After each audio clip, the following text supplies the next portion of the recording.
Thanks for returning. You're got it. Okay. So welcome if you were here yesterday. Thanks for coming back for day 2. And if you are new today, thanks for stopping by. This is the second day of the 3 days of the XYZs of cybersecurity and CMMC. And today we will be focusing on, well, okay, it worked before.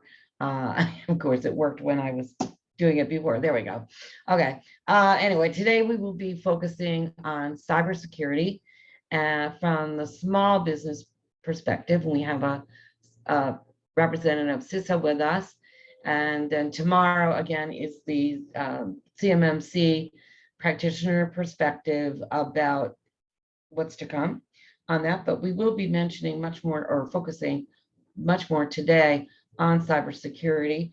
Just to reiterate, our co-hosts are the Southeastern PA PTAC and the Rhode Island PTAC. Most of you have already spoken with either Natasha or Melody. And then we are 3Comply, and we're a registered practitioner organization. We're based both in Rhode Island and Southeastern Pennsylvania. In addition to myself, Janet Himmelrich is my partner, Bill Cameron, and we also have our colleague Anna Cedarquist with us. And we're ready to go over to a little bit refresher of the housekeeping. All of you are muted by default.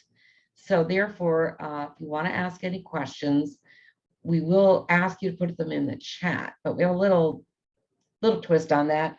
Please look for the everyone in the chat before you post your question, just so that we're sure that we will get them so that we can address them at the end or before the end.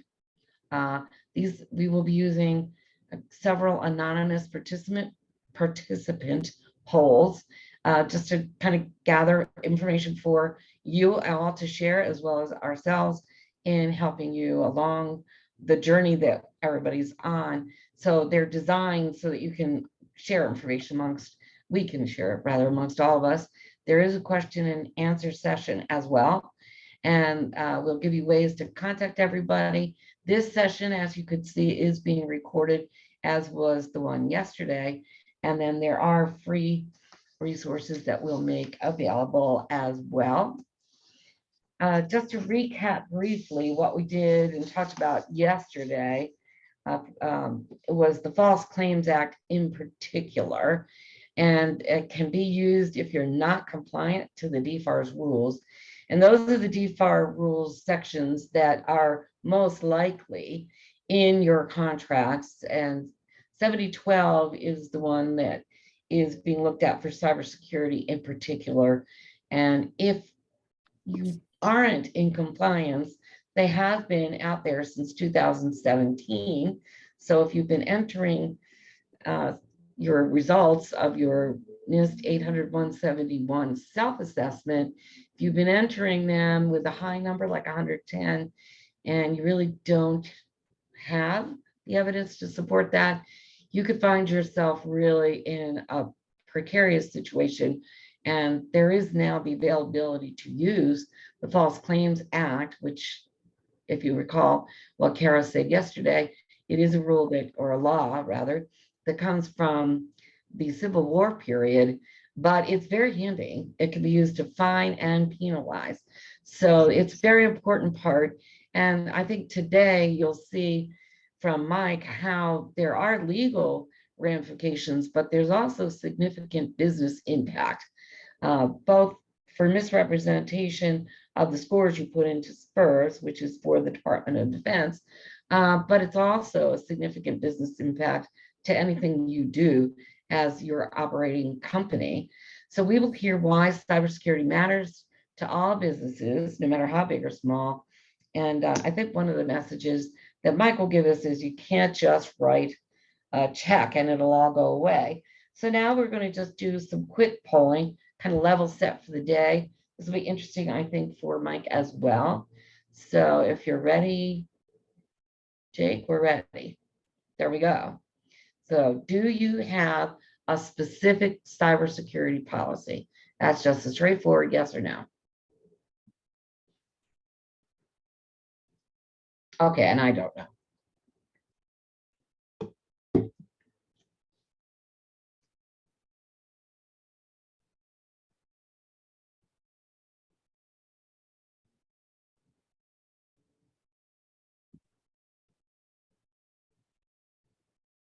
wait another couple of seconds to see if there's anybody else that wants to weigh in here.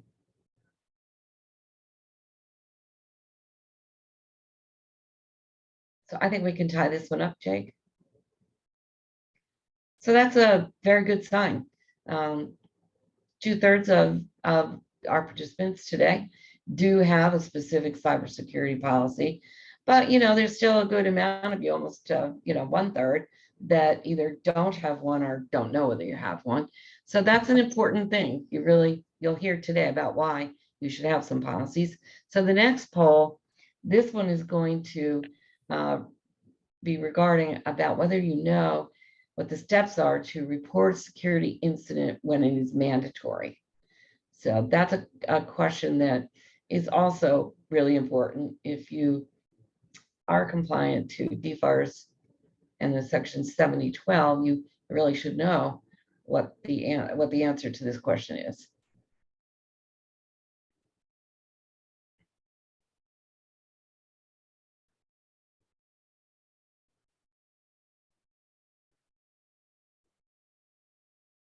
I'll give it a minute for a couple more people to weigh in. And by the way, these are anonymous, so you can weigh in and say, I don't know, that's fine. So almost 60% of the people have responded. So I think we could probably tie it up here, Jake. And again, 2/3 do know how to do it, and another third either don't know or do not know. So you'll find out today. That is something that I think you'll find interesting that Mike has to share. And then the final of the polls before I introduce Mike is next. And this is a question about, have you looked at the type of information you handle when contracting with the DoD? So very specifically, do you know whether you have FCI or do you have COI? Do you have both, or do you have the technical information that's embodied in CTI?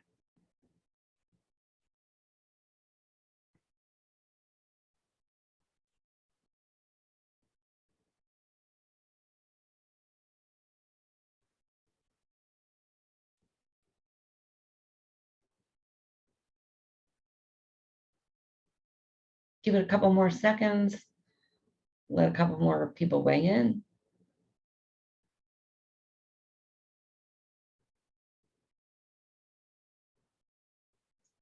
I think that's probably about what we're going to get, Jake, so we can tie this one up. So this is an interesting distribution, pretty much, to be honest, what we expected. That some of you haven't really looked at it yet. Some of you do know that you have federal contract information, or that you have both federal contract information and controlled unclassified information. And even some of you do think you have CTI, which is the technical information that's a subcategory of CUI. So this is very helpful to level set, and we appreciate your participation. So now we'll go on and I will introduce Mike. We can close up the poll, I think, or maybe I just need to close up my version. There we go. Hopefully, come on, move on. Don't know why it's not letting me go next, but there we go, got it. So now I'm going to move on to Mike Tetro, who is a cybersecurity advisor for Rhode Island. And as we mentioned earlier, he's with the Department of Homeland Security. And this, I believe, Mike will correct me if I'm wrong, that it's CISA, Cybersecurity and Infrastructure Security Agency. You got it right. I got it right, thank you. Okay, so Mike is currently the cybersecurity advisor for Rhode Island, and also manages and helps with other things that go on in New England. And he champions cyber resilience to both public and private sector partners through his engagements, some of which he'll be definitely talking about today, and promoting the education and awareness. This is one of the reasons why he's joined us today. And he performs risk and resilient assessments. Actually, our company, 3Comply, we did one with him. It was a very interesting and eye-opening experience, free, so something to consider. He began 30 years ago as a software programmer, software development manager in the private sector. He transitioned 20 years ago. You can't be that old. You look way too Pretty old. young. And he transitioned to the federal government and worked as an IT director with the Department of Defense. And he joined DHS CISA in early 2021. And he's awesome because he also teaches as an adjunct professor for undergrad and grad courses on cybersecurity governance, policy, risk management, and recovery as an adjunct professor. So this was my holding slide. I will stop sharing and turn it over to Mike. Thanks, Jan. I'll just throw up my screen here for everybody to see. Should come up here momentarily. You guys should see that. There you go. My splash screen, as it were. Well, good morning, everybody. It's great to be here. Thanks for having me again with Recomply. It was great to do the assessment with them, and I appreciate those 3 polling questions. Certainly insightful to help me see where you guys are, specifically to policy and some of the mandatory reporting things. We will definitely touch on that a little bit through my presentation this morning. So again, as Jan pointed out, I am the cybersecurity advisor for Rhode Island. I am part of a team in Region 1, New England, that is part of what we call the Integrated Operations Division under the agency CISA, under Department of Homeland Security. We do have, we align with all of the FEMA regions. So there are 10 regions within Integrated Operations. So those folks in Pennsylvania, you do have cybersecurity advisors and other types of advisors in your region as well. So I can certainly get you in contact with them. I've been in contact with them. They know I'm here today presenting on behalf of CISA, but they also are available for those that aren't actually in Rhode Island. We can certainly get you dialed into the right person in your backyard. So again, what are we? CISA is the nation's risk advisor. We will be 4 years old this November. We were stood up in 2018 through act of Congress to really kind of be the central entity for all things cyber within the federal government and anything related to the federal government supporting critical infrastructure as well. You'll see in this next slide, when we look at critical infrastructure, we're looking at the 16 different critical infrastructure sectors, and you can see that CISA's name is on several of these different areas. But I will tell you, we do have a great partnership with the ones that don't actually have our name on it. A good example is the EPA and the TSA. We also work very well with the U.S. Coast Guard down in transportation systems and water. And although DoD kind of does their own thing with cybersecurity, they're the one department that we do not have any kind of authoritative control over for reporting. I will tell you, we do obviously work very closely with them, specifically the folks down at Fort Meade, Maryland, that work with the NSA and U.S. Cyber Command. So there's obviously a very strong relationship between our agencies. I also, as Jan pointed out, I'm coming off of 31 years as an Army officer. Got out as a colonel of 6. And I will tell you, as an IT director, I did a lot of work in DFARS, and I saw the evolution of the requirements on you guys for supply chain reporting and a lot of the requirements for those IT acquisitions. And I could see it was going to be painful and require a lot of outreach and support. So that's really what I'm here for you today, just kind of help you understand some of the conceptual things behind it. I am not a CMC expert where I can step you through the process of doing that, just truth and lending up front. But I can give you a lot of the conceptual things behind the scenes that may say, at least have you understand, why do they ask that? Why do they care about that information? And I can give you more of like a holistic look at what this is all about. So this is, again, Cybersecurity Awareness Month, so it's very timely I'm here talking to you. And the theme this year is See Yourself in Cyber. And really, again, to Jan's point, you do not write a check for cybersecurity. It is a team effort. It requires your entire organization to be dialed in and understanding some of these key concepts that I'll go over in the next slide here. But everyone has a piece. It is not just your IT team. It is not just your contracting team. Really, everyone needs to be involved. If you don't have your whole team dialed in within your organization, you will be introducing risk to your customers, and they will look at you as a risky entity, as a vendor. We actually have an entire assessment we do with folks that just looks at external dependency management. What risk do your suppliers bring into your operation, and what risk do you provide to your customers? So it's always something to understand. I'll spend a little bit of time on this slide and really just hit on a couple of these key bullets at the top. And as I'm doing that, feel free to read the bottom where I have my myths, and I'll touch on those here in a minute. when I look at cybersecurity, when I go into organizations and help them do assessments, and when I as well as teaching this material, you know, growing up in IT all 30 years of my career, I certainly have lived, you know, the IT guy comes in, the knight in shining armor on white horseback, who's going to save the day through technical means to keep everybody safe. And, you know, by and large, that was the case for many years. But then the advent of the internet and the development of our integration of email and online systems and cloud-based computing and all of these other technologies, that really became a myth, right? You can do a lot of technical controls. You can create that secure enclave. You can build the high wall with the barbed wire on the top and the moats with the alligators, and that's all great. And then all it takes is one untrained user to click on that link in an email and compromise the network if you're not planning to try and stop that, if that user is not trained in knowing what that is, and not having a process in place to check that. So that's where we get where we talk people, process, and technology. You need all three pieces to be effective at reducing your risk and being resilient against the threats that are out there. I will tell you that every breach that I have been involved with here in Rhode Island has been a breakdown in the people dimension. Someone has clicked on the email and compromised the network. We're hoping for a day where that can be stopped through technical means, but right now it's not really right where it needs to be, so it's still possible to socially engineer someone and essentially have them hit the button and drop down the drawbridge and let the bad guys in, no matter what you have for an enclave protecting you.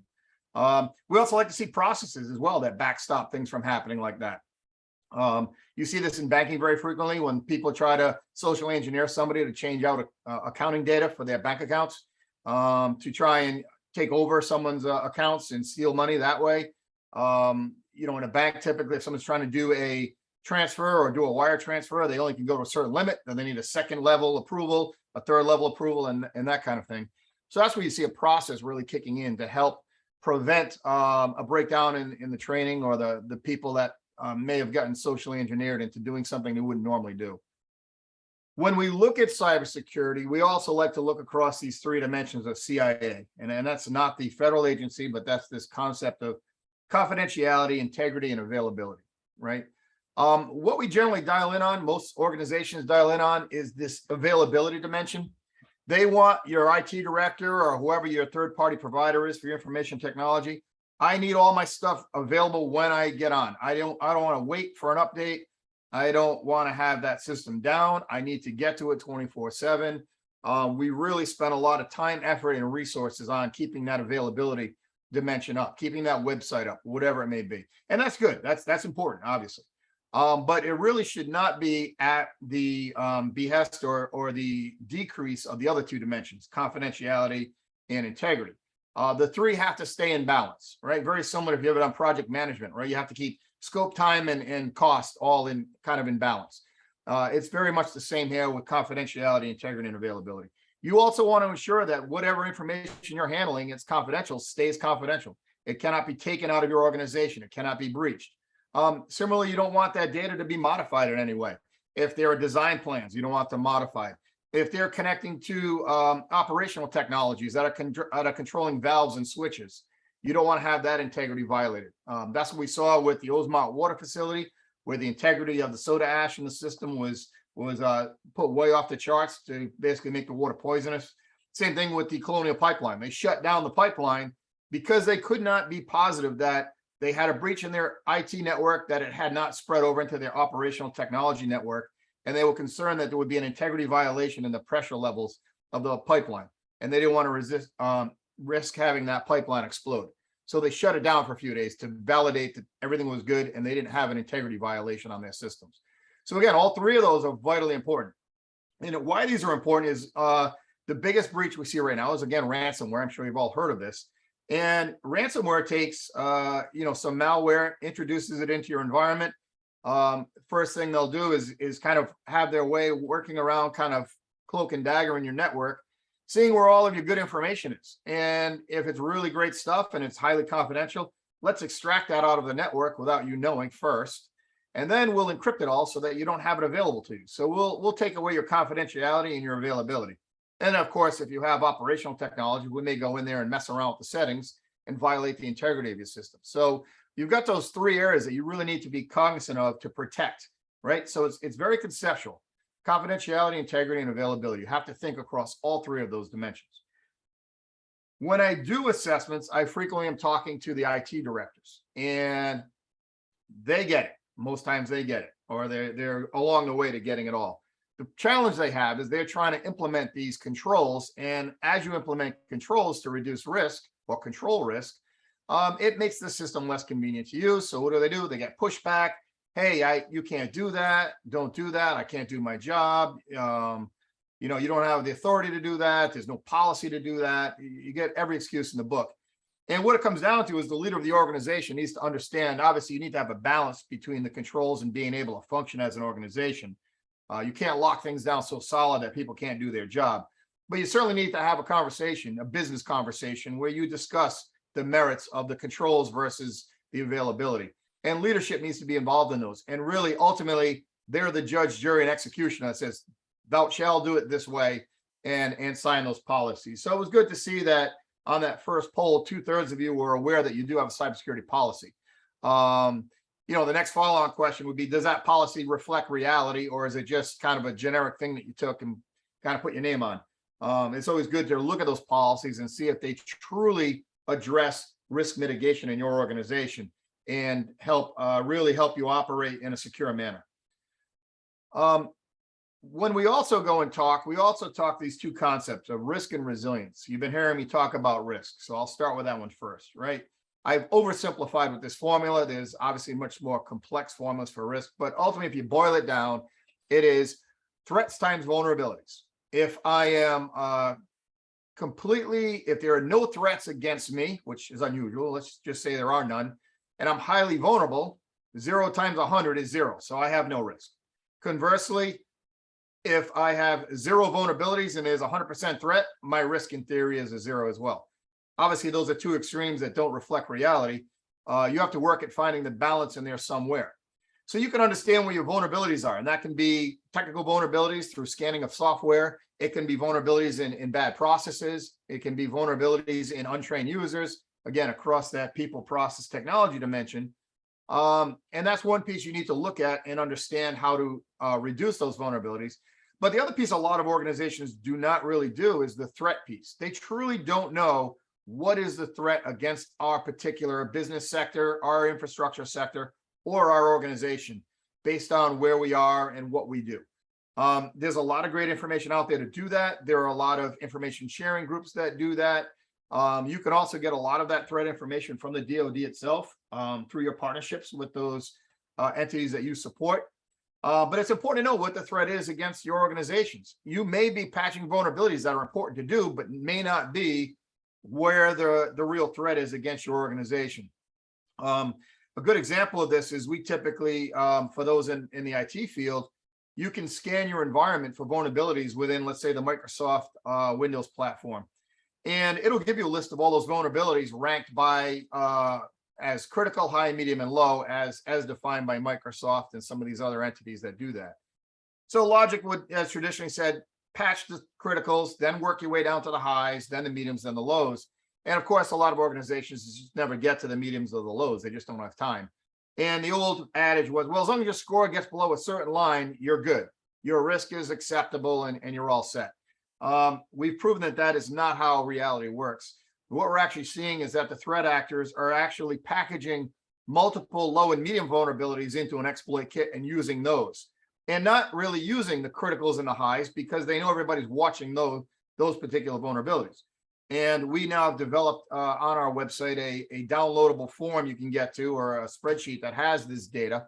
As we look at the threat environment and our partners, we have known exploited vulnerabilities. These are the vulnerabilities that the adversaries are using in the wild.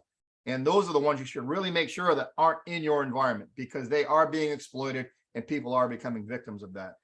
So we don't want to do that. So we can obviously get that information to you guys. CISA.gov, CISA.gov is the site. Everything there is free to you guys. It's taxpayer funded. I like to call it all the free chicken. So go there and it's well laid out. It's well done. I'm usually not a big fan of government websites, since I'm sure you're not, but CISA does a great job with that. And again, there's no silver bullet for this. It's a team effort. Everybody needs to be involved. Again, the myths down the bottom, you can't write a check for resilience. So that's the next piece, is talking about resilience.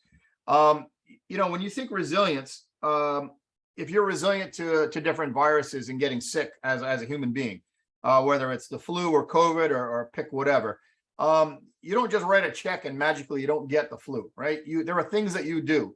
You avoid people that have the flu. You wash your hands. You eat right, sleep right. You go see your doctor. You try and reduce other risks that can lead to that. And those are things that you do every hour, every day, every month. They're not just a once and done kind of thing. You do them over and over and over again, and they just become part of what you do in your daily life. That is resilience. And when we talk cyber resilience, it's the same thing. There are practices that you need to do that are part of your everyday environment, and they become what you do, and they become a mature process, just like other parts of your organization. Think payroll, think finance. Those parts of your organization are very mature. Everyone knows what's expected. Everything's well documented. There's a lot of policies. And why is that? Because they've learned through the school of hard knocks. When they don't have that, they end up in a lot of lawsuits and things have to get corrected.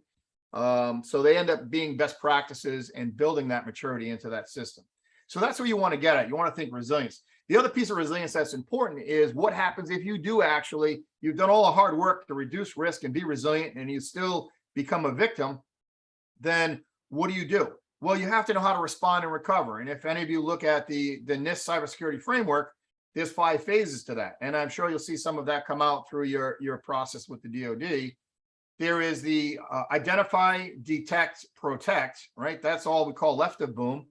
And then the bad event happens. How do you respond and recover?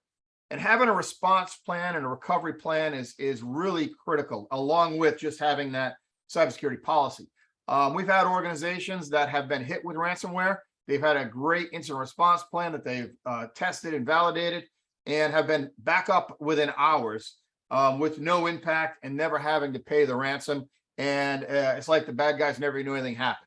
So, that's critical as well. No different than if you become sick, you have that plan. I'm going to go hold up at a certain part of my house or my home or my apartment, and people leave me alone, and I'll take some Tylenol, drink water, and rest up and let my body fight this and get back up on my feet as quickly as I can. We have a lot of organizations that think cyber insurance is a cybersecurity program. That's also false. Again, insurance is transferring some of your risk. You still own all of the risk, whether you transfer it to a third-party provider or an insurance policy or whatever. You ultimately own that risk, and how you choose to mitigate it is your risk management program.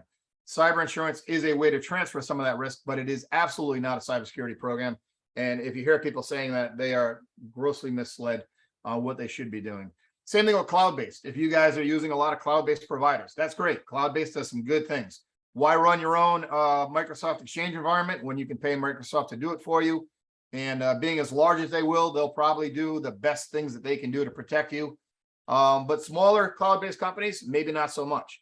We're seeing a trend where organizations are starting to bring things back in-house on premise because these smaller cloud-based providers really are just worried about that availability dimension and not worried about the confidentiality and the integrity dimension. So again, you want to run that external dependency to see what risk do those cloud providers bring into your organization. You're trying to transfer a risk to them, assuming they're going to do that best practices. And if they don't, they actually are bringing more risk into your organization than helping you transfer some of that. Just a couple of examples here in Rhode Island, real world examples that I've been involved with. These were publicly available, but we had a school system, $200,000 for paying a ransom. Our public transit authority last summer, they had a huge data breach where information was taken from their organization and cost them $170,000 in ransom. It's going to cost them a lot more in legal filings and different legal cases that they're in the middle of right now. And then we just recently had one of our largest wastewater treatment facilities be compromised for $250,000 ransom. They actually had backups. They had cloud-based backups, but they didn't have multi-factor, two-factor authentication to get there. And the adversaries got into their network, grabbed the credentials and went up into the cloud and encrypted all their cloud backups and then encrypted their local backups and took away that availability dimension from them. While I'm talking about information breaches, back to the Rhode Island public transit example, that actually was a spreadsheet that someone was given that had several 100,000 records of 70,000 records of personally identifiable information of state employees. They really only needed about 3,000 of those records, and they shouldn't have been given all of the other ones that they didn't need. In this world of electronic documents, it's a lot easier just to give somebody, hey, here's everything, figure out what you need, right? We say that all the time. You don't want to take the time to build a filter and just give them what they need. Back in the day when stuff was paper copy and you had to sit there and photocopy hundreds of pages, you say, hey, what do you really need? I don't feel like standing at the photocopier all day. We don't do that as much now in the electronic world. It's easier just to blast out that big electronic file and let that person figure out what they need. It also didn't have the protections on there. Back to how you protect your data. You guys work in FCI and CUI. You need to tag that data and understand this is important and controlled information. You just can't throw it on an email and blast it out to somebody that may or may not be authorized to see that. We also see this in the government sector, and I saw this in the state of Rhode Island. They had a bunch of election infrastructure information that was housed. They didn't tag certain parts of it correctly, and there was a freedom of information request filed. And they gave them everything to include how the network is configured, what are the admin credentials and passwords and everything involved with it. We went back and said, why'd you release all that? So, well, no one ever took the time to tag out those pages as non-releasable or protected. So we were forced by law to release everything. So having information categorized and tagged is absolutely essential. And again, it's something we don't do because it's just a lot of work and we just don't have the time for it. And unfortunately, it comes back to catch us as it did for RIPTA. CIS is recommending these 4 steps in your organization. This may be stuff that you're already required to do for what you do with the DoD. I will tell you it's required for a lot of the municipalities I'm working with here in Rhode Island in order to get cyber insurance, to be even eligible for it. Multi-factor authentication, right? We've all heard of this. It's not really that hard to implement. It creates certain challenges. But again, when we talk multi-factor, right? The factors are something you know, something you have, or something you are. Those are the 3 most common ones. There are other ones, of course. Having a username and password is not multi-factor. That is still a single factor. They just happen to be 2 different things that you know. But they're also 2 different things that can easily be found out and be used against you. Having something you possess, like a cell phone or an app that helps you authenticate or validate a random 6-digit code, is that second factor that can help you. And that's what you'll see with a lot of organizations. I'm sure you've all experienced this in your personal life when you try and log into your bank or a lot of credit card companies. They'll want you to text back a 4, 5, or 6-digit code that's randomly generated within 30 seconds so that you can log in. That is multi-factor, and that is important to get in place because that can stop a lot of bad things from happening. It's not 100% guaranteed, but it'll get you 99% of the way there to not be compromised. That would have certainly helped out in Narragansett Bay Commission. Strong passwords, right? Strong passwords. Again, not so much that they're randomly and unique. They have to be unique. It's having the length. The length of the password is really what matters. When you start getting up into the 12 and 15 character passwords, it makes a big difference. For every digit you add on, it becomes exponentially harder to break that password. And there's been a change, a shift in this thought. Traditionally it was mixed case. You want to have numbers, special characters, and essentially make yourself a password that no one can remember. So we write it down on a Post-it note and we stick it under our keyboard, and that's really not that good from a physical security standpoint. What they're shifting to now is, again, getting to that length. You can actually make a password, again, if the site will allow it. Think of 3 words that are 6 or 8 characters long and string them together with a dash or a dot, for example. So what are your 3 favorite foods, your 3 favorite colors, your 3 favorite animals, 3 favorite places to vacation? Separate them with a dash or a dot, and now you've got in some cases, a 20 or 30 character password that you easily can remember and put into the system. You'll see that if you look on home networks. So now a lot of the cable providers, internet providers, when they put that device in your house for the wireless, if you go look and find out what the Wi-Fi is, it's usually a word dash another word dash another word. They've been doing that for quite a few years, and it's again, they're not words that you necessarily will remember easily, but it's that same idea that you can generate a long, strong password doing that.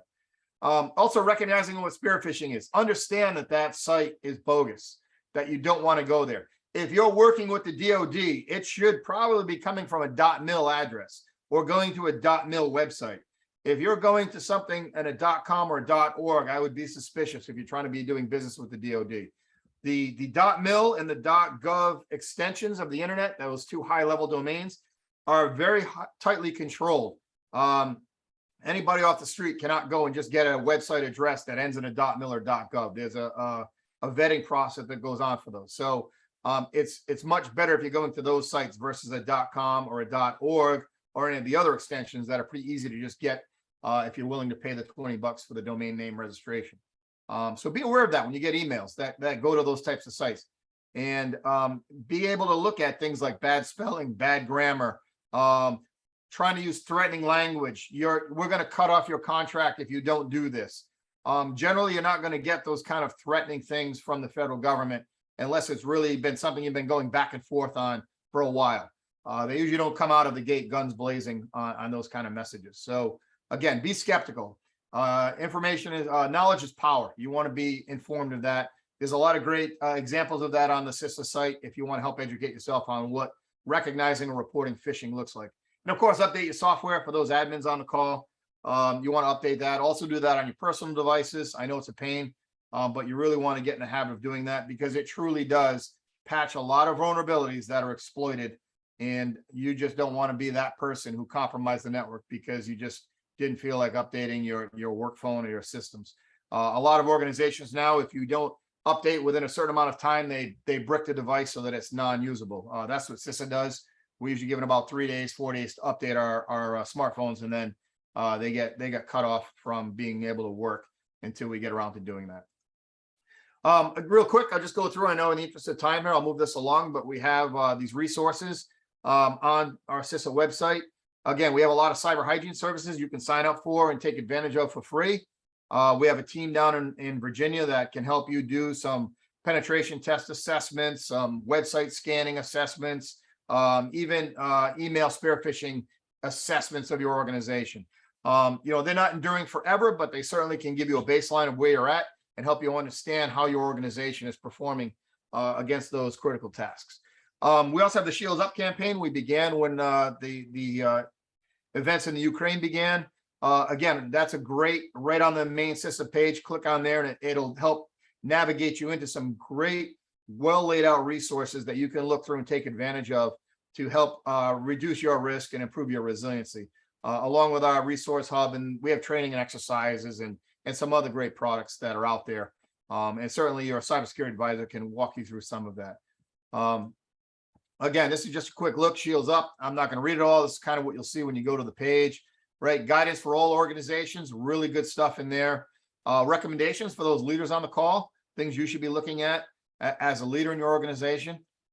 We also have a great stopransomware.gov and staysafeonline.org. Those are great things to use to help you understand how to not be a victim, both at work and at home. And I bring this up a lot because if you have a compromise on your home network and you have an identity theft situation or people have gotten into your bank accounts, you're really probably not going to be focused on the work environment.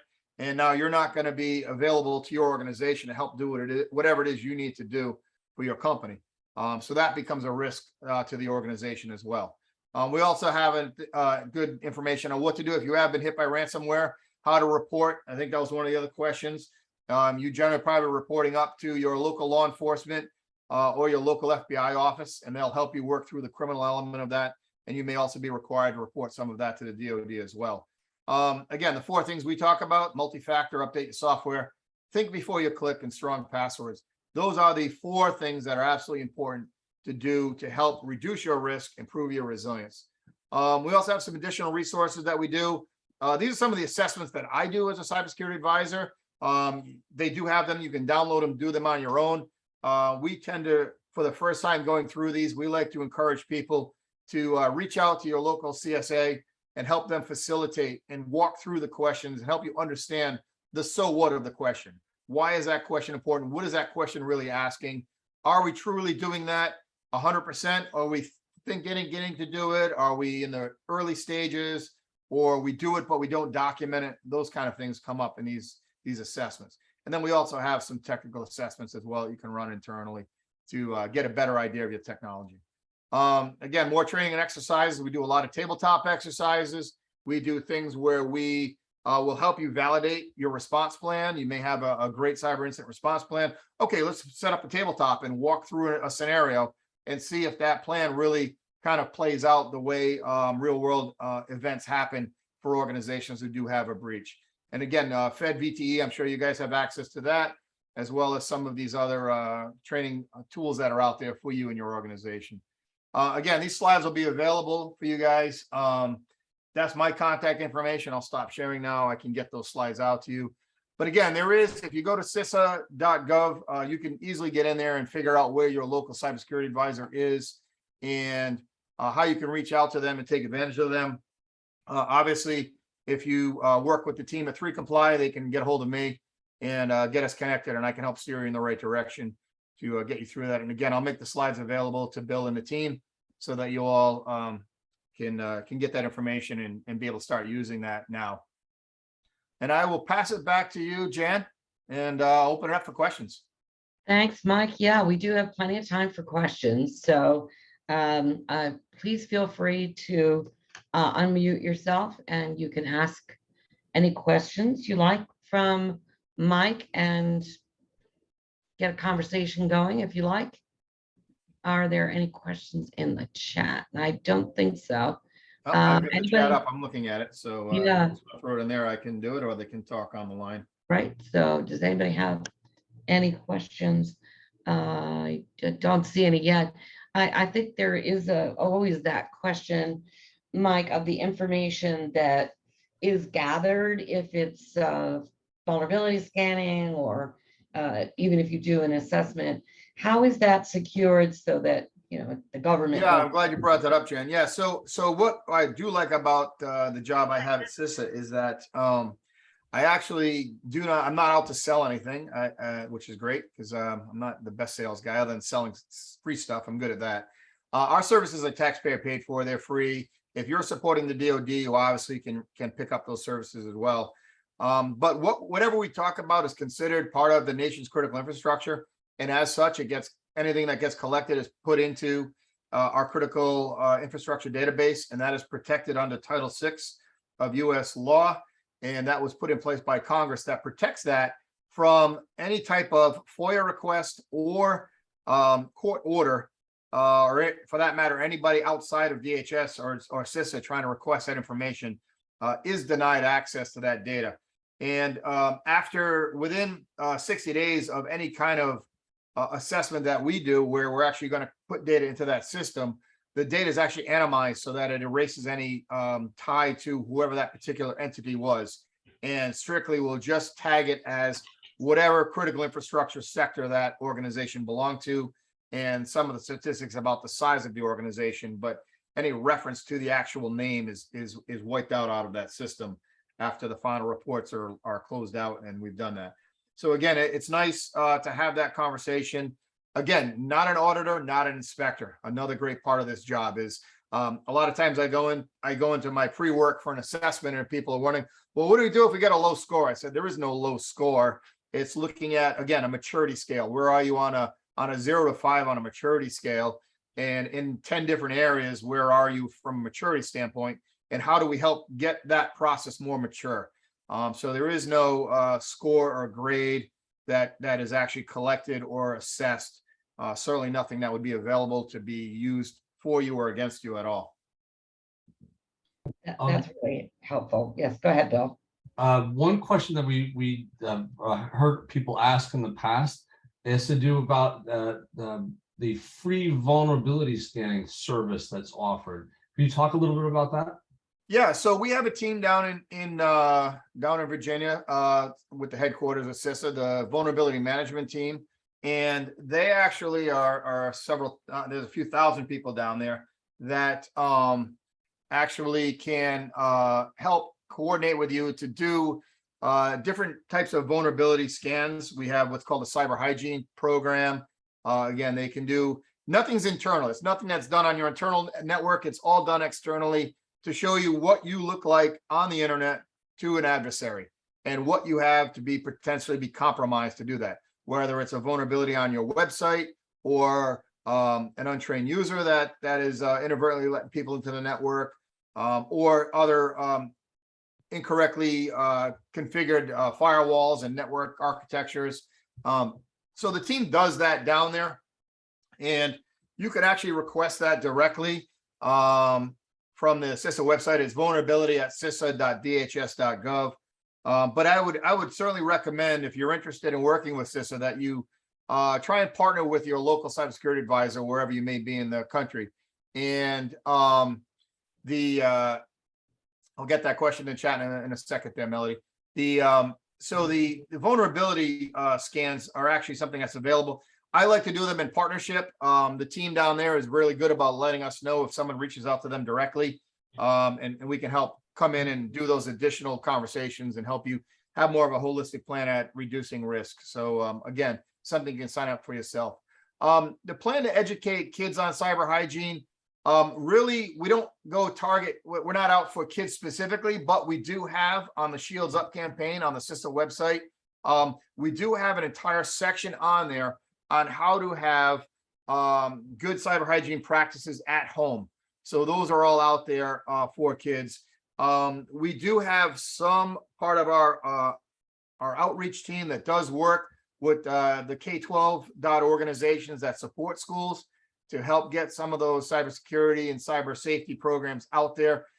So there is an outreach team down at the headquarters in DC that partners with organizations like K12.org to help them get that information out there, so that kids are aware of where they're vulnerable. And it's a challenge, right? We call them digital natives. They've grown up with technology in their hands. I mean, how many times have we been out somewhere and you see a 9-month-old, 12-month-old holding an iPhone, playing with it, knowing how to swipe their fingers, and it's kind of insane when you think about it. But there becomes this trust with this device, like anything else, and in some ways it can be huge vulnerability. So we want to have that, again, knowledge is power, and have that out there for folks.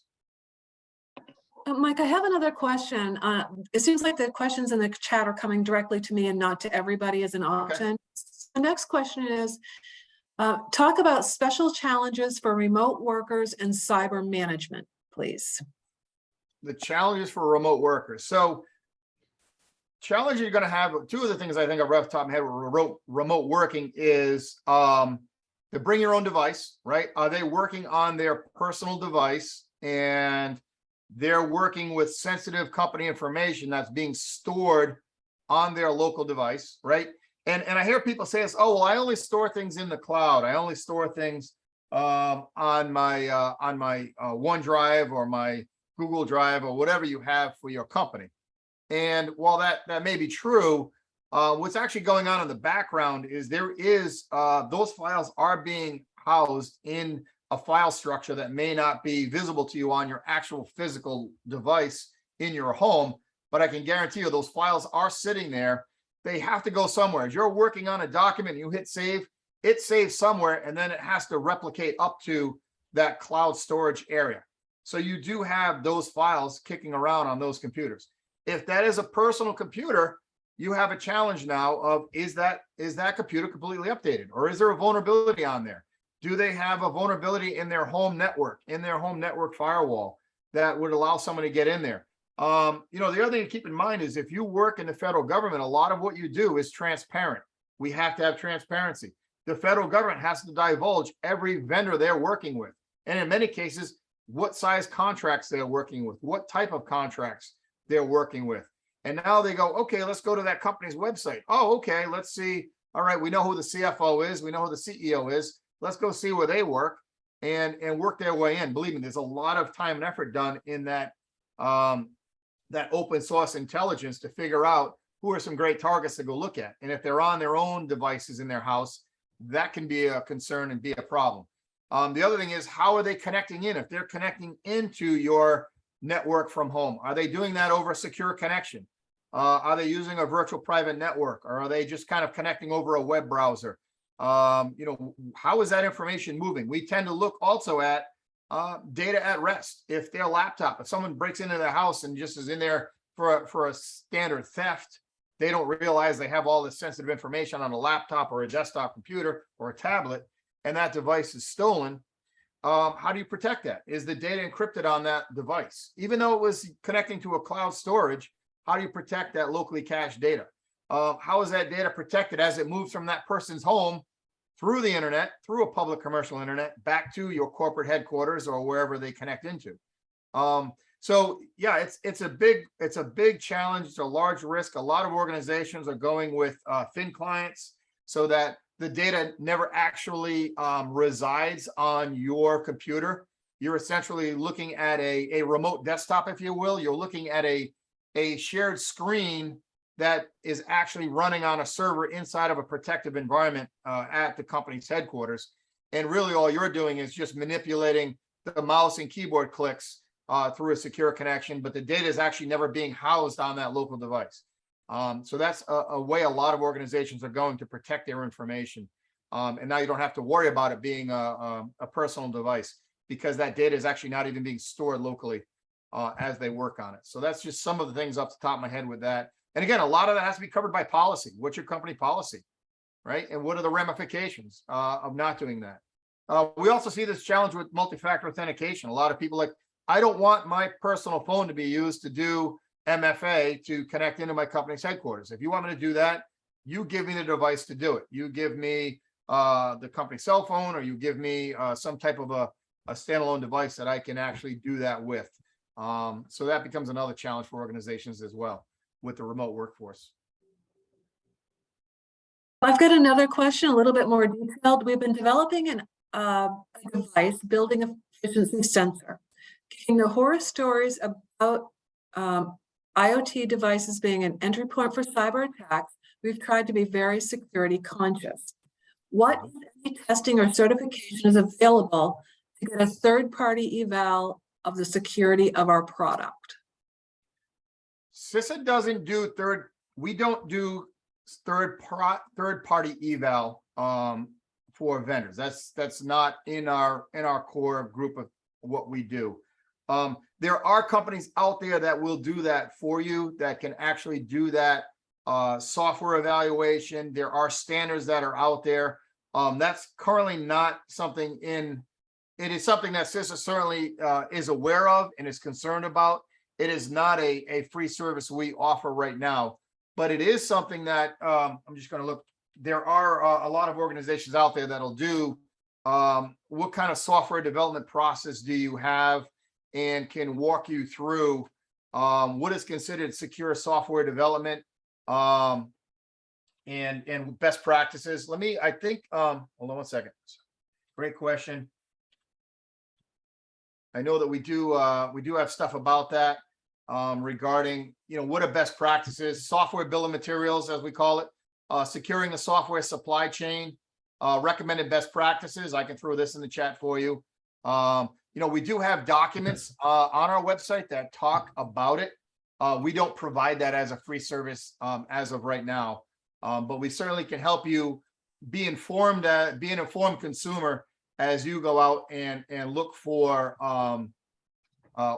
places that can do that for you to help you get secure development and actually certify that your software has been developed to the best practices as you go and make that software for sale or under contract to the DoD. I just put the link in the chat. Everybody should see it. Securing the software supply chain. One more question came through. What is the process if somebody wants to go through one of these assessments? I know previously, Mike, you had said call it a facilitated assessment because you're very hands-on with it. What's the process a company would go through if they want to do that with you, like 3Comply did? Yeah, well, the best thing to do is you can reach out. You can reach out to your local cybersecurity advisor. Even work with 3Comply. I can get you connected in. We work as a pretty tight team of cybersecurity advisors all over the country. You can get a list of CSAs off of the website, and try and reach out to that cybersecurity advisor in your backyard and make the partnership with them. You could also reach out to vulnerability, go right to the vulnerability site if you want to do those technical assessments right away. You can do that as well. But there is a list, reach out to your local cybersecurity advisor in your particular state. There is one in every state. And if you can't find that through the CISA website, I can certainly, reach out to Bill or Melody or any of the folks at 3Comply and I'll be happy to get you linked up with that individual and start that conversation.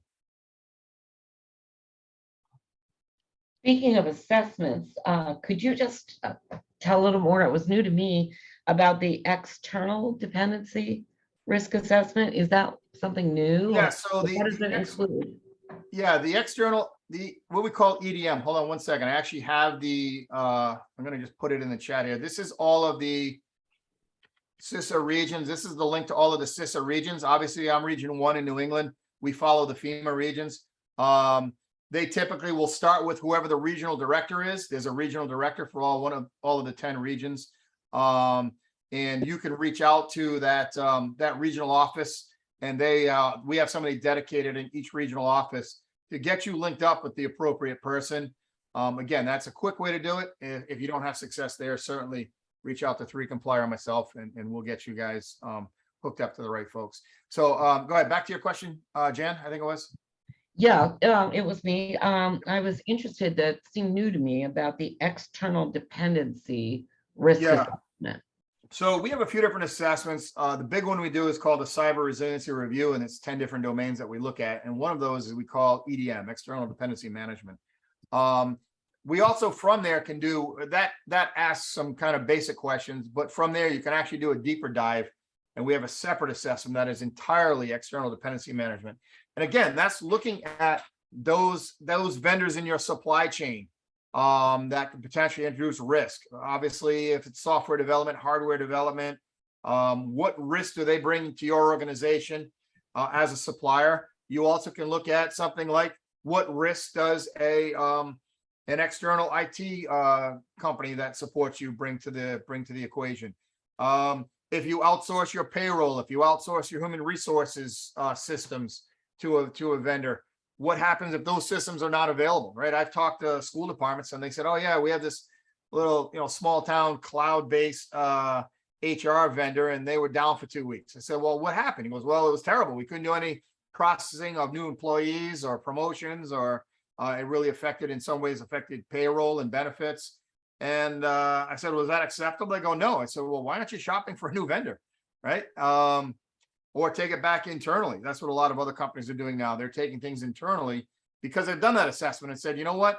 They're just bringing too much risk to our operation. They're shutting us down, or they're making us non-compliant with our DoD contract, right? You guys, again, you can have a real tight ship in your own organization, and then the DoD comes along and he starts asking questions beyond your organization, wanting to drill down into that supply chain and say, all right, well, what about this big vendor of yours that provides, a significant percentage of your raw material or raw talent for your product?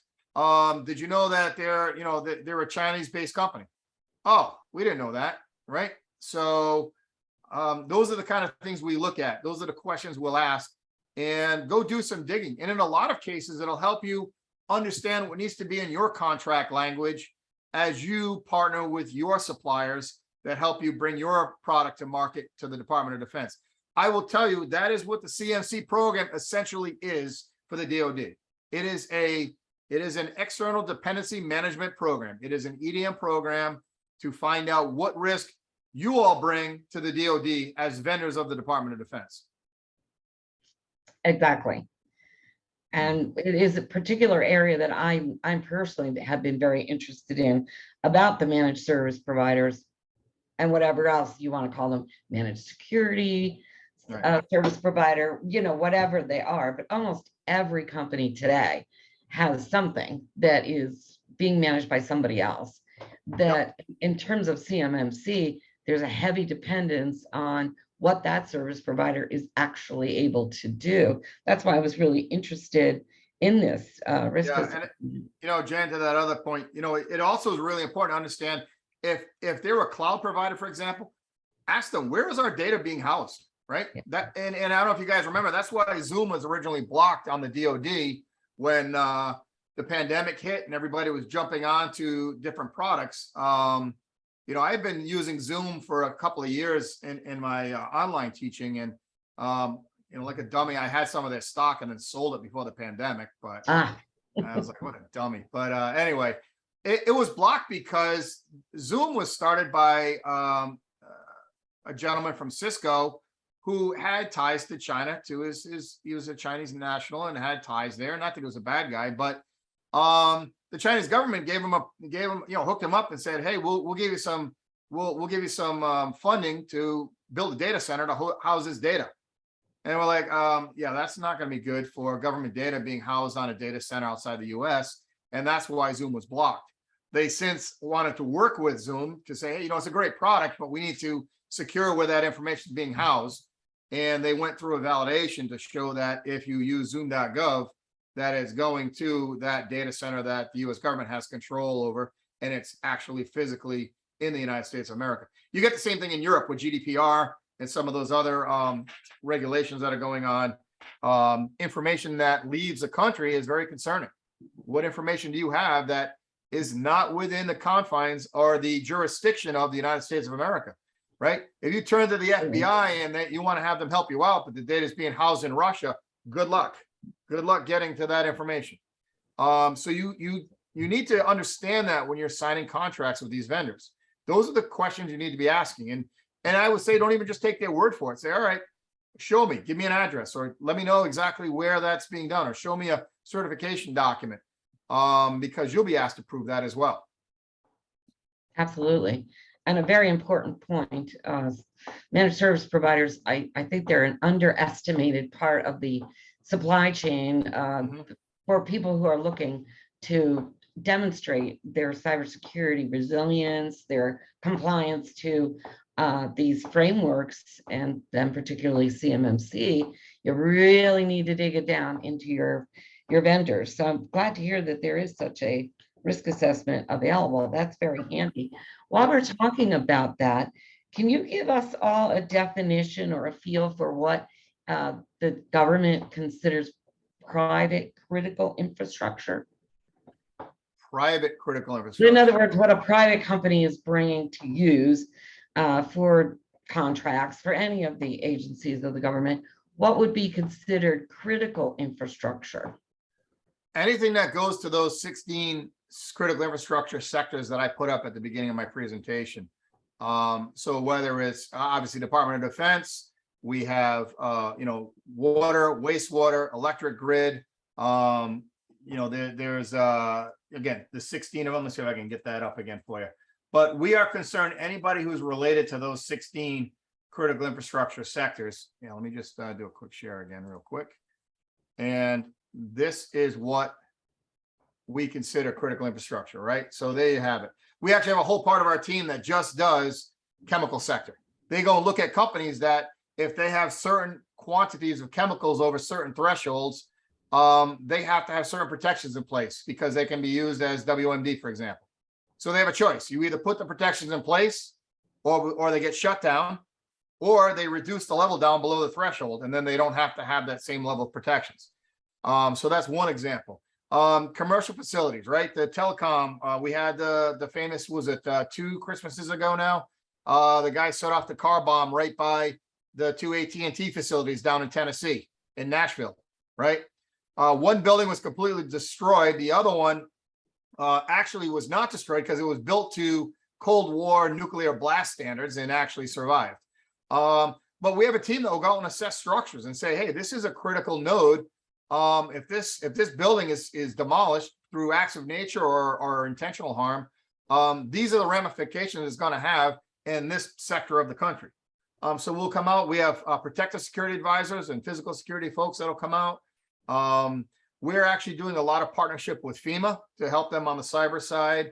Obviously, we're concerned about the nuclear sector, public health, hospitals. We do a lot of work with hospitals. So any one of these 16, even if we're not directly involved with them, I will tell you again, back to my example, under transportation and water, they don't really have a huge cyber capacity in those agencies right now to go and assess that.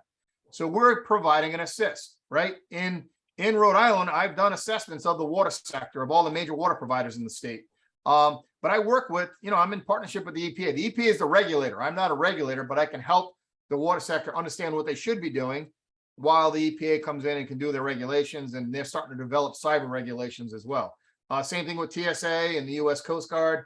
Again, partnership with Health and Human Service. I work with the Department of Health here in Rhode Island. So we try to take in our cyber expertise, both here in the state, in the region, as well as the team that we have down at headquarters in Virginia and DC, and really bring that talent to the equation to help these entities that may not have that as their core competency, to help reduce these risks in any one of these 16 critical infrastructure areas. And if you are a private company and you are involved in any one of these 16 critical infrastructures, you are considered part of the team. You are down the supply chain somewhere. So you are able to actually request some of these services. You're not going to get in trouble for requesting them. The worst I can say is no, and I'll be honest with you, there's a lot of latitude on what's yes and what's no. They will do a no kidding look at. Obviously, there are things that if you're a private company, there's certain things you need to invest in for your own company. But the federal government is certainly looking at building partnerships. We have the JCDC, the Joint Defense Collaborative, if you guys have seen that. Let me see if I can pop that up real quick.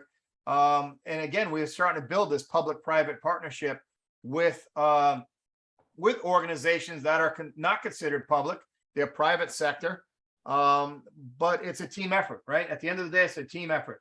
So the JCDC is one of the big collaborative things that have come up that you can take advantage of. We have some of the best organizations in the country that are now part of that with CISA. The likes of Cisco and CrowdStrike and all of those different types of real large organizations are actually on this JCDC board. So I recommend, if you haven't taken a look, take a look at the Joint Cyber Defense Collaborative, JCDC. A lot of great information. If you're a larger company, you may already be part of it if you're a smaller office of a larger company. But again, it's trying to build that public-private partnership with organizations so that they know where to go to try and partner with CISA to help them as we all try and secure this supply chain. So yeah, the supply chain is really a key thing. I think, Melody, there was another question that came through. Yes, there was. What is the danger of using your private cell phone to connect remotely through MFA to the business computer? I didn't hear the first part of that cut out. What is the? I'm sorry. What is the danger of using your private cell phone to connect remotely through MFA to the business computer? So the way I understand that question is using your private cell phone to put in that 6-digit code for the MFA. I believe that's the risk, or is it actually trying to connect with an app on your private phone to a company resource? Can the person who asked the question just unmute and clarify that, please?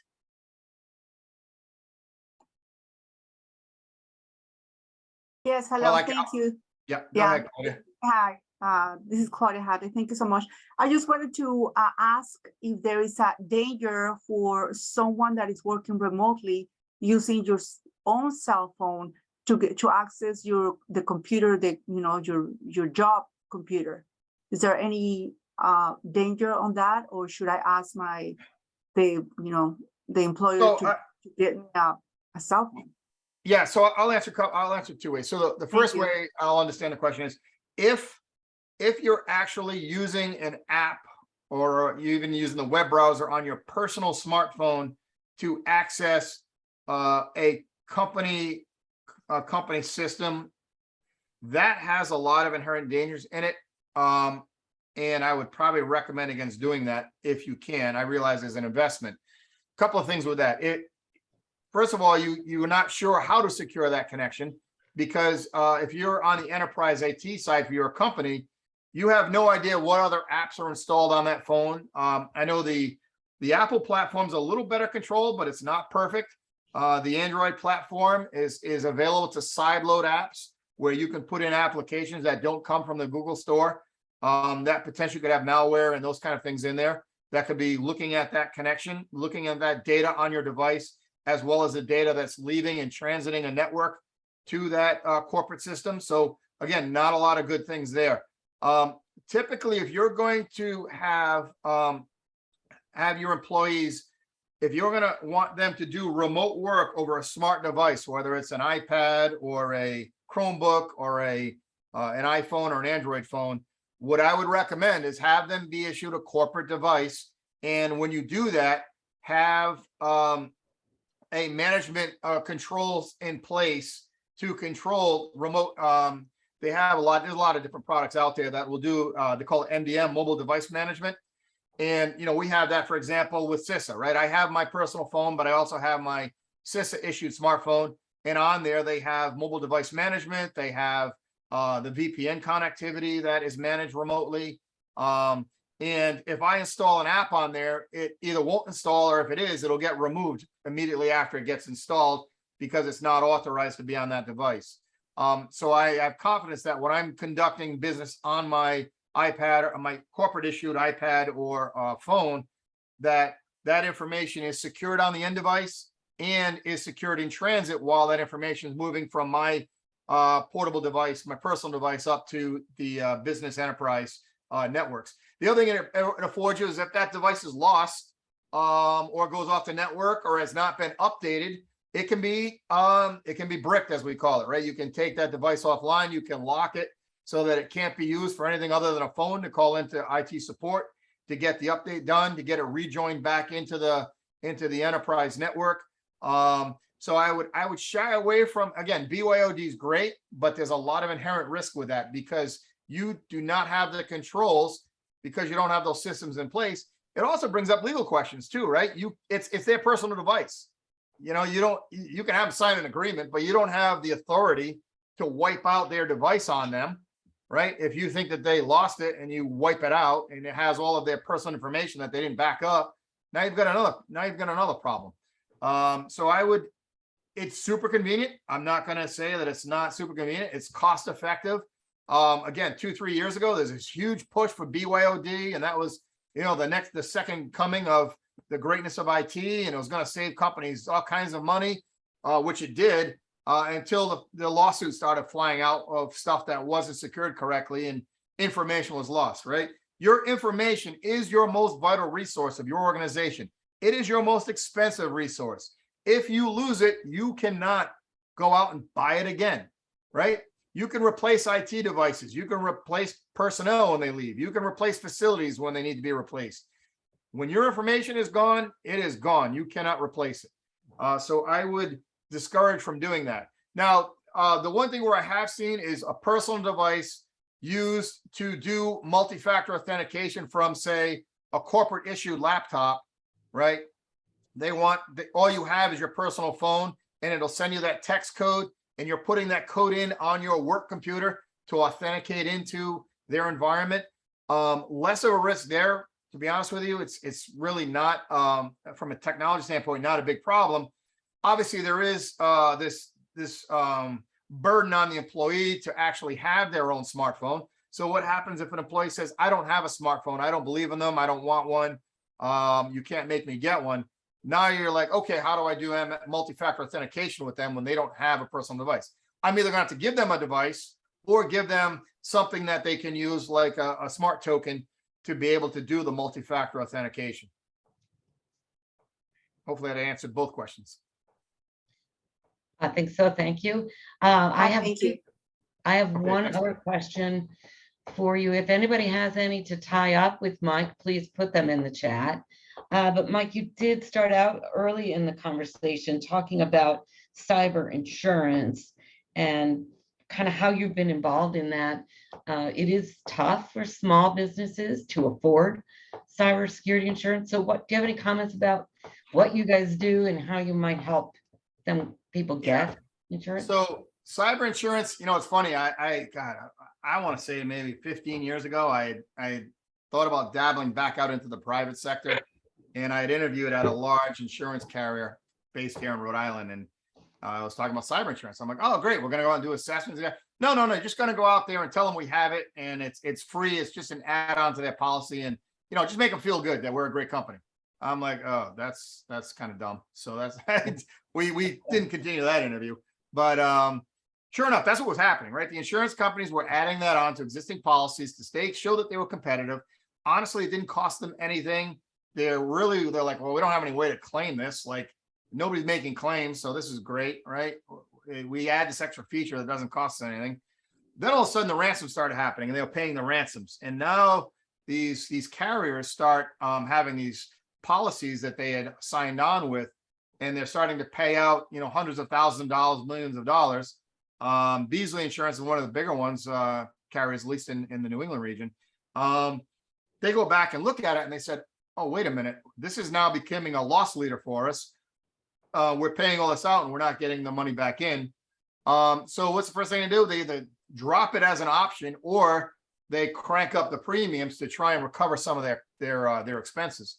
The challenge you have with cyber insurance, it is very hard to assess what is a valuable policy or not a valuable policy, right? Think about, I always give the example, think of your auto insurance, right? We have 50 years, maybe even more than that, 70 years of data about the vehicles and the people and the country, at least when you talk United States. So when you have your auto policy, they want to know where is it being garaged, where do you work, what kind of car is it by VIN number. They can tell all safety features. They can tell where you live in the country, right? If you live in the Northeast, you drive like a bunch of maniacs. So that's going to cost you more than in the middle of Texas somewhere, right? Where you might see 4 cars in a day. They also are going to look at, what did you personally, have you had a lot of speeding tickets? Have you had a lot of accidents, right? They track all of that data. And they put all of that actuarial data in, and from there, they can generate a policy and determine based on your risk profile, here's what we're going to charge you. And if you agree to pay it, you enter in an agreement and they actually don't lose money on that. Cyber, they don't have any of that. There is no historical data. They don't even know how to collect the data right now. How do you assess if someone is risky in cyber or not? They can't even answer that question right now because it's not as cut and dry as it is saying, I drive this, 40-year-old car that's got, onion peels for tires versus this brand new car that's got all the latest safety features. You don't have that in cyber right now. So really what we're trying to do is help organizations just understand risk in general, regardless of an insurance policy. Do you even know how to assess risk in your own organization? And then what do? You assess where you're at, then assess where do we really feel comfortable being at, reducing it down to this level, and how do we get there, right? We implement controls, we avoid risk, or if we can, we transfer it to third-party cloud providers or transfer it to an insurance policy if we can get one. I will tell you that the insurance company is starting out very basic right now. They're going in and saying, do you have multi-factor authentication?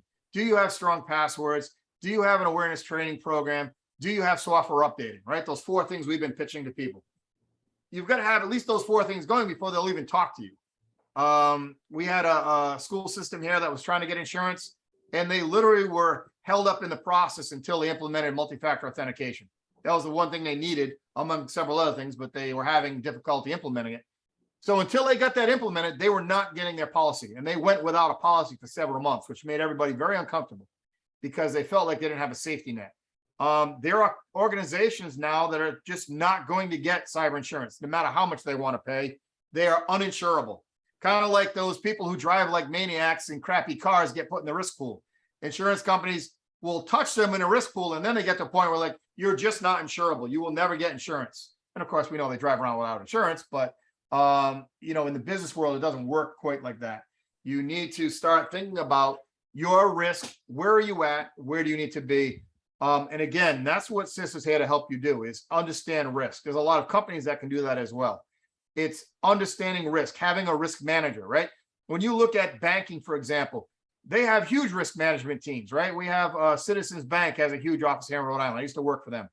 Their risk management team is 350 people, right? That's massive. And it's not nearly as big as something like a Chase, right? Chase Manhattan. Their risk program, someone was telling me the other day, their risk program, they just signed up, it was like $70 billion for their annual budget for risk, right? Wow. So think about, they take risk serious, and that's really what you need to think about. If you want to start thinking insurance, think bigger than just the insurance, think risk mitigation and increasing resilience. You described something a lot different than our experience as 3Comply, very small company based in Rhode Island. Basically, they asked us if we had PCI type controls in place, and that was about it. So it will vary extremely. Well, thank you so much, Mike. We are going Thanks, to everybody. It's start- been great to be here, and it's been good working with the 3Comply team. Again, I'm not the CMC guru, but I am good at cyber stuff, and I am a resource for you guys. In fact, in the chat, I can, where did it go? I gotta throw a chat up there. I can just throw my email in there. I don't know if this will be captured in the recording or not. I will also make the slides available to the team to share with everybody. Feel free to share them as you feel fit within your own organizations. I'll type it in there, and I'll get my email address in there for you guys to reach out to me. And we can help get you connected with the right resources to help you help secure that supply chain to the DoD. That's awesome. Thank you so much. We do have 2 more quick polls. If people would hang in and just participate with these 2, that might be interesting to you as well. One is, do you know, are your policies, procedures, plans an accurate depiction of how you actually operate? Because that is something that you brought up. Yeah, you have a cybersecurity policy, but is it something you actually follow? Do you know, or is it old? So that's what these types of questions, this question's trying to find out. Yeah, are your procedures accurate? So we have a really almost 100% across the board. It's everything except probably. He has 2 people that have responded to that. All right, let's tie that one up and go to the next one. Thanks, Jake. We'll go one more question. And this one is, have you ever actually had your security program assessed externally? Has anybody done that? Have you done it yourself? What do you do? You've certainly heard about lots of the options from CISA today. But if you're heading up onward on the CMMC journey, this is something you really are going to have to be prepared for. Good. Good. We've got a good display here of 1/3, 1/3, 1/3. At least nobody's got I don't know. So that's a good thing. All right. Thank you all for your participation. We do have one more thing. Yeah, if you can tie it up, I guess. Jake, we do have one more thing for everybody to hopefully participate in. As long as I can get the slide to change. I don't know why. It gets a little stubborn. Stuck there. Go. This is our information from CMMC. We do have a special email address for if you want any questions about CMMC_help. You can ask us any questions. And this is if you want to get the free stuff that we have in place, we'll give you a QR code in the next slide. But I just wanted to remind everybody, tomorrow is the final session, and we will be speaking about all of the various parts and pieces that we've already learned about putting CMMC in place. And we have a specific thing we're going to do tomorrow, kind of it's structured to be live questions, answers. We've got some questions prepared, but if there is something that you really would like to have addressed, then you can send us an email at wecanhelp@3comply.com, and we'll add it in to what we're speaking about. Of course, that would be helpful to have today so that we can have it prepared for tomorrow. But, we'll try and do them live as well. Anna is going to facilitate and see if she can stump Bill and me. So anybody that has a question about anything that we've discussed up to date, remember, we're not lawyers, but we do have a lot of experience with False Claims Act stuff. We're not going to stand in for Mike, but hopefully we can answer some of the questions if something else comes up. But this is really tomorrow intended to be what you do to get to the CMMC point that you want to get to in your journey, which is hopefully the ability to self-attest confidently and competently, or you're going to get to where you're going to be CMMC level 2 and need to be externally assessed by a C3PAO. So if you want to scan this QR code, this will get you to a request to get this free, all the free information that we've gathered together, hopefully in one place. And as Mike has been talking, and if you've looked at any of the websites that he's been mentioning, there is a ton of stuff from CISA that is available. So if you give, I think, a long enough time for everyone, if you're interested in scanning that QR code, you can go for it. And that's it. So we'll look forward to talking with everybody tomorrow. And thank you so much again to Mike. Spent a long time answering questions, and we really appreciate that. And we appreciate all of your attendance. Thanks. Tomorrow, we'll see you. Thanks, for having me, Mike, Jen. thank you so much, Janet. Thanks, Bill. Thank you. Mike. Have a great day, everybody. Thank you, Mike. Bye-bye. Bye, everybody.